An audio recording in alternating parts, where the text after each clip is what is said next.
The history of Jamaica over the past 6,000 years has been marked by the courage of the Jamaican people in their triumphant struggle for freedom and justice, and by their unrelenting resistance and determination in the face of adversity and discrimination.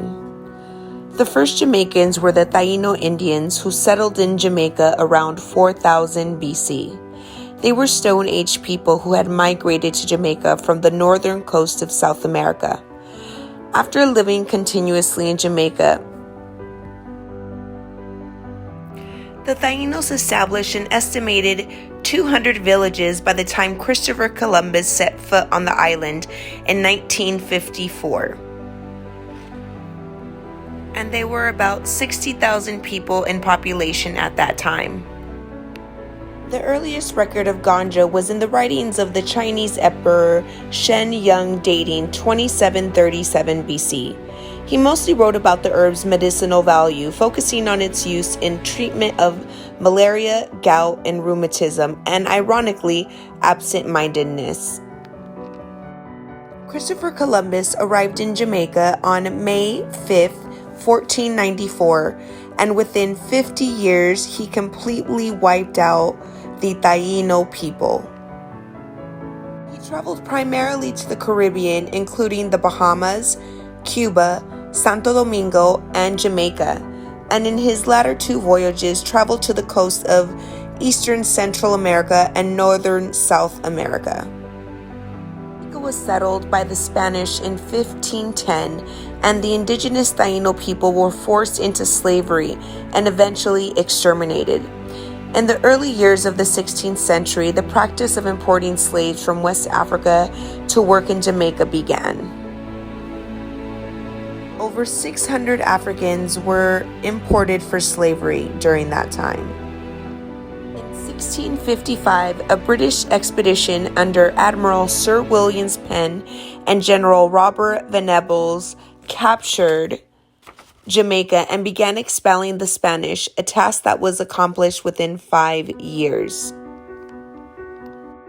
The reason they began importing slaves is because they had killed off all of the Tainos who did all of the labor, and they were down to just 3,000 people in population from 60,000 people just 50 years prior. Jamaican enslaved people came from West and Central Africa and Southeast Africa. Many of their customs survived based on memory and myths. Now it is turning out that there are people of Taino ancestry who are alive and well in Jamaica, especially in the South Manchester, St. Elizabeth region. From 1845 to 1921, over 36,000 East Indians, mainly of the Hindu faith, were brought to Jamaica. And with them, they brought their faith and, of course, ganja. East Indians are the largest ethnic minority in Jamaica. The impact of Indian culture on Rastafarianism can be seen in the use of marijuana.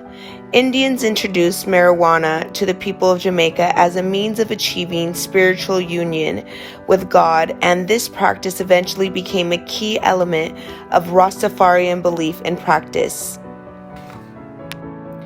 For both religions, cannabis is a sacred herb that facilitates a spiritual enlightenment and connects them to God. They believe that it opens the third eye, allowing them to access a higher level of consciousness. When they smoke marijuana, they experience a sense of oneness with the universe. The influence of Indian culture on Rastafarianism is also evident in the Rastafarian unique hairstyle, dreadlocks. For both dreadlocks signify the rejection of the world's pleasures and material detachment.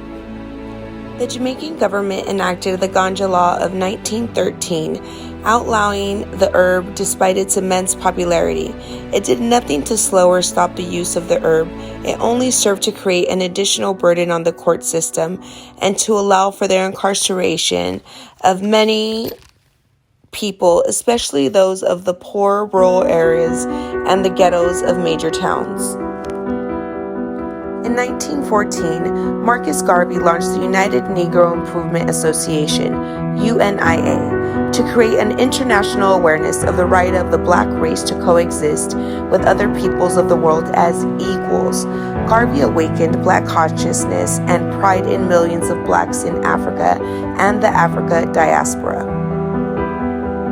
By 1938, dissatisfaction with the Crown colony system, sharpened by the hardships and suffering brought on by a worldwide economic depression, erupted in serious and widespread rioting. These events resulted in the formation of the first lasting labor unions, as well as the political parties linked to them. A growing demand for self-determination also became apparent. Political agitation by Jamaican activists and trade union leaders led to the granting of a new constitution in 1944, providing for a two-party House of Representatives, the appointment of ministers, and universal adult suffrage. Further constitutional advances took place in 1953 and 1957, and full internal self-government was obtained in 1959. In 1958, Jamaica became a founding member of the Federation of the West Indies, from which it seceded in 1961 after a referendum. On August 6, 1962, after 300 years of British colonization, Jamaica became an independent nation full of dominion status with the Commonwealth. The legacy of Africa lives on in Jamaica in countless ways. It is most evident in the ethnic composition of the Jamaican people, in the Jamaican language called patois, whose grammar and punctuation are heavily influenced by the Twi language spoken in West Africa, in Jamaican music and dance, in religious worship and rituals, and in food and dress. Jamaican slaves came from the region of modern-day Ghana, Nigeria, and Central Africa, and included the Akan, Ashanti, Yoruba, Igbo, Ibibio peoples. By the 18th century, Jamaica had become one of the most valuable British colonies, but the conditions endured by the slaves were horrendous. Families were routinely separated, housing and sanitary conditions were horrible, beatings and torture were rampant, many died from overwork and starvation. Life expectancy of a West African slave in Jamaica was just 7 years. The slave trade was abolished in 1807. By then, almost 2 million slaves were traded to Jamaica, with tens of thousands dying on slave ships in the brutal Middle Passage between West Africa and the Caribbean. Then, after almost 250 years of rebellion and resistance, emancipation from slavery was finally won in 1838. The U.S. government passed the Marijuana Tax Act of 1937 that effectively banned the use and sale of ganja. Years later, the act was ruled unconstitutional and was replaced with the Controlled Substance Act in the 70s that established schedules for ranking substances according to their potential for addiction and how dangerous they were. Ganja was placed in the most restrictive schedule, Schedule 1, which consists of drugs like LSD, ecstasy, and heroin, despite the proven value of the herb as a medicinal plant that could successfully be used in the treatment of cancer, glaucoma, arthritis, epilepsy, chronic pain, depression, and a host of other medical uses. On August 6, 1962, Jamaica became an independent nation. The Jamaican Labour Party won the general election to the House of Representatives, and Sir Alexander Bustamante became the first Prime Minister of Jamaica. Between 1962 and 1989, the two major political parties alternated in power, with each party serving 2 consecutive terms. By the 1970s, the group The Wailers had taken over the airwaves, and Peter Tosh and Bob Marley were huge proponents of the cannabis plant. And not only did they include it in their music, they included it on their album covers and told everyone they could about it so that they could take the stigma of the cannabis plant away, that it was negative. Bob Marley can be said to have influenced millions of people to use the magic plant through his music and through his movement. His music partner and great friend, Peter Tosh, did the same. There have been many other proponents of the magic plant, but these two men were definitely the pioneers of the movement. The state of California was the first state to approve the use of ganja for medicinal purposes in 1996. Had it not been for Jamaica's influence in the cannabis culture, we would have to wonder if this would have even happened. Jamaica has also made incredible leaps and bounds when it comes to the legalization of cannabis. And just in 2015, cannabis was decriminalized. And guess who did it? The first female Prime Minister of Jamaica, the Most Honorable Portia Lucretia Simpson Miller. The Ganja Law, or Dangerous Drug Act, was passed by Jamaica's House of Parliament in February 2015. The law went into effect on April 15th, making possession of 2 ounces or less of cannabis a non-arrestable, ticketable offense that attracts no criminal record.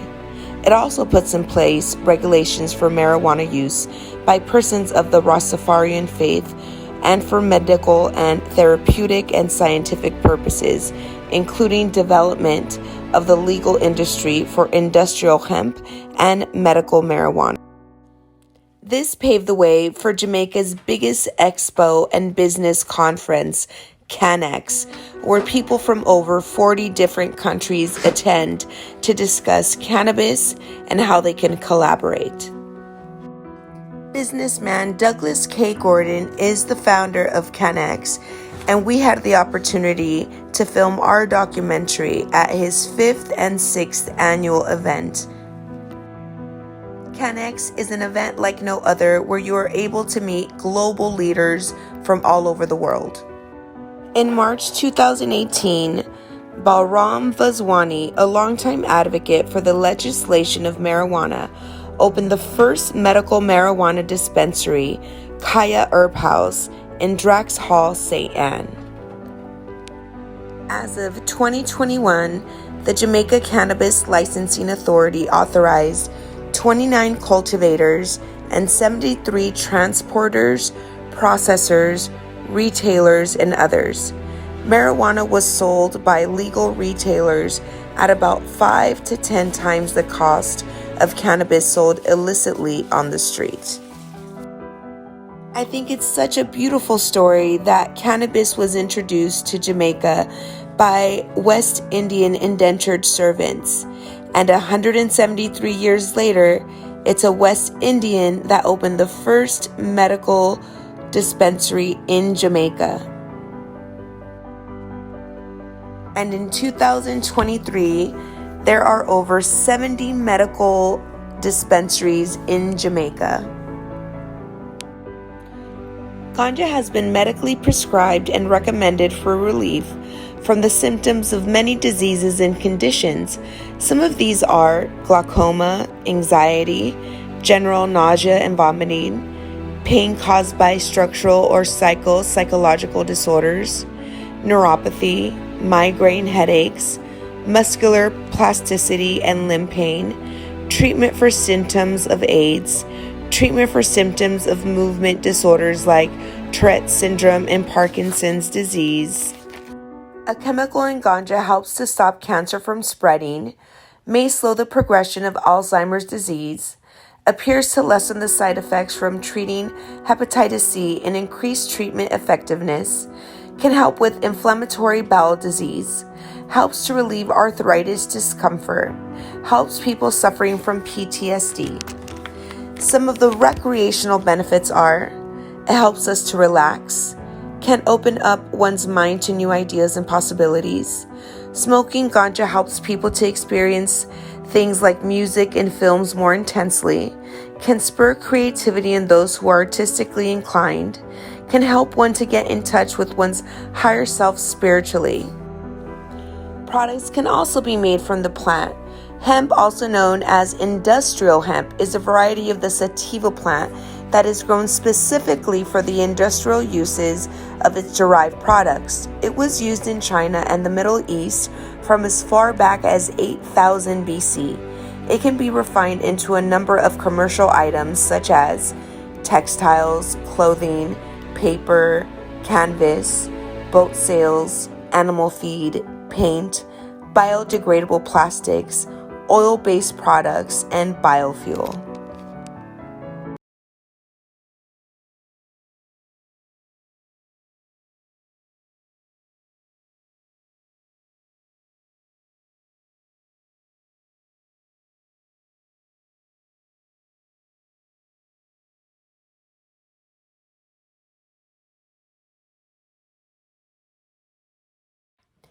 Like Carl Sagan said, the illegality of cannabis is outrageous, an impediment to full utilization of a drug which helps produce insight, sensitivity, and fellowship so desperately needed in this increasingly mad and dangerous world.